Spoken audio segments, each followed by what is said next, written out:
In the turbulent times of ancient empires, one young man's unshakable faith would challenge kings, defy death, and unveil prophecies that echo through history to our day. This is the extraordinary story of Daniel, a Hebrew exile whose life intertwined with the rise and fall of mighty kingdoms, from the courts of Babylon to apocalyptic visions of the end times. Daniel's journey reveals a profound truth. No human pride can stand against the sovereign God who rules over all nations. Prepare to witness the timeless account of faith, miracles, and divine destiny. In the third year of King Jehoiakim's reign over Judah, around 605 BC, the powerful Babylonian army under King Nebuchadnezzar besieged Jerusalem. The Lord allowed the city to fall, and sacred vessels from the temple were carried away to Babylon. Among the captives were noble young men from Judah's elite families, including Daniel, Hananiah, Mishael, and Azariah. These youths were selected for royal service. They were renamed to honor Babylonian gods. Daniel became Belteshazzar, Hananiah Shadrach, Mishael Meshach, and Azarshar Abednego. Trained in the language and literature of the Chaldeans, they were to eat from the king's rich table, foods often offered to idols, defiling Jewish law. But Daniel resolved not to defile himself. He approached the chief official with a bold proposal. "Test us for 10 days. Give us only vegetables to eat and water to drink. Then compare us to those eating the royal food." The official agreed. After 10 days, Daniel and his friends appeared healthier and better nourished than the others. God granted them exceptional wisdom and understanding, far surpassing all the magicians and enchanters in Babylon. Daniel especially received the gift of understanding visions and dreams. For 3 years they trained, and at the end they stood before the king. In every matter of wisdom and understanding, they were found 10 times better. Thus began Daniel's remarkable rise in a foreign court. One night, King Nebuchadnezzar was troubled by a dream he could not recall. He demanded his wise men not only interpret it, but tell him what he dreamed, or face death. The magicians, enchanters, and astrologers failed. In fury, the king ordered all wise men executed, including Daniel and his friends. Daniel sought time from the king and urged his companions to pray for mercy. That night, God revealed the dream and its meaning in a vision. Daniel praised God. "Blessed be the name of God forever. He reveals deep and hidden things." Before the king, Daniel declared, "No wise man can reveal what you asked, but there is a God in heaven who does."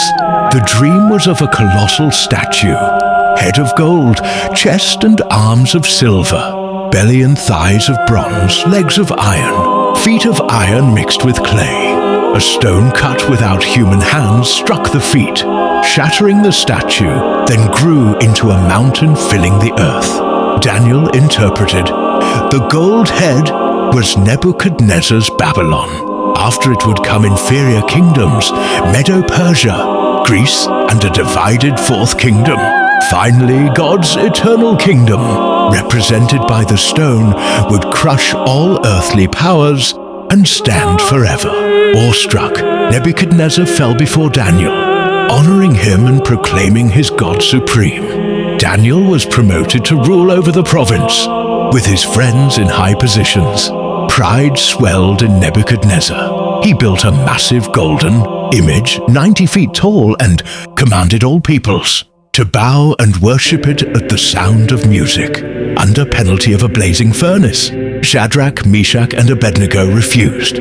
Brought before the king, they boldly declared, "Our God whom we serve is able to deliver us. But even if he does not, we will not serve your gods or worship the image." Enraged, Nebuchadnezzar heated the furnace 7 times hotter. Bound, the 3 were thrown in, yet the flames killed only the guards. The king saw 4 men walking unbound in the fire, the 4th like a son of the gods. Calling them out, he found not a hair singed, no smell of smoke. Nebuchadnezzar decreed, "No one may say anything against their God." he promoted the three again. A miracle of deliverance showcased God's power over fire and tyrants. Years later, Nebuchadnezzar dreamed of a great tree reaching heaven, providing for all but cut down by a holy watcher. The stump was bound with iron and bronze for 7 times. Daniel, troubled, interpreted, the tree was the king. Pride would lead to madness. He would live like an animal for 7 years, until humbling himself before the Most High.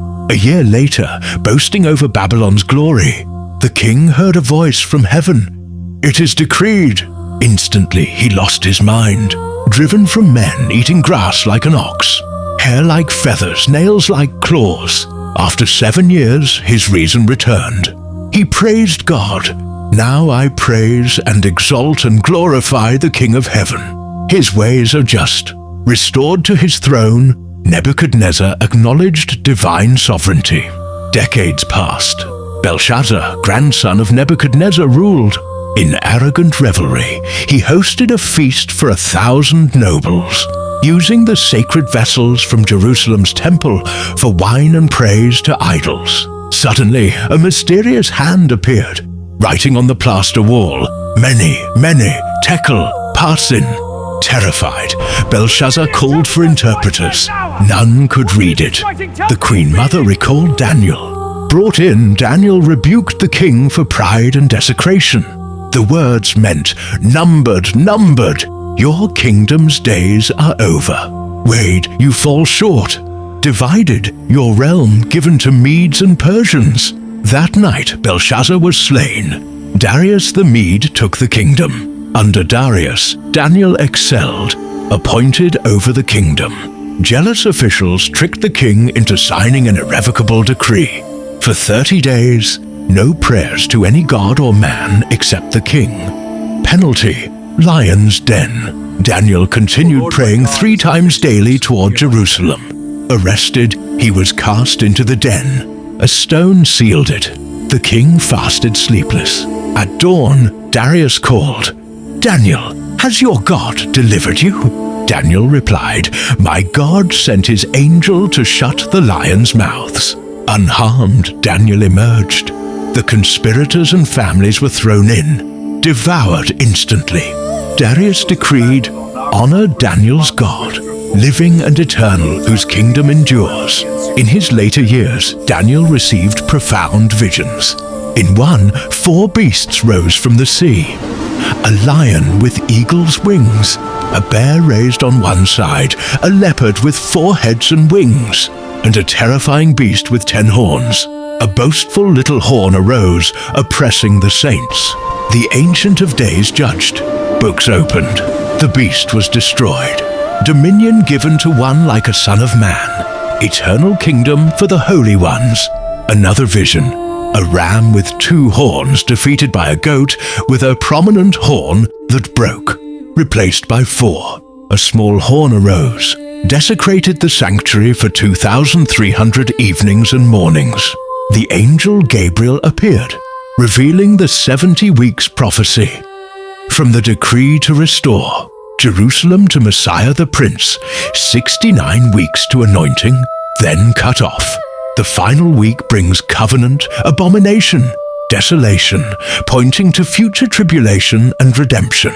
In final visions, Daniel saw cosmic wars between angels, Michael defending Israel, kings of north and south clashing, abomination in the temple, great distress, resurrection and judgment.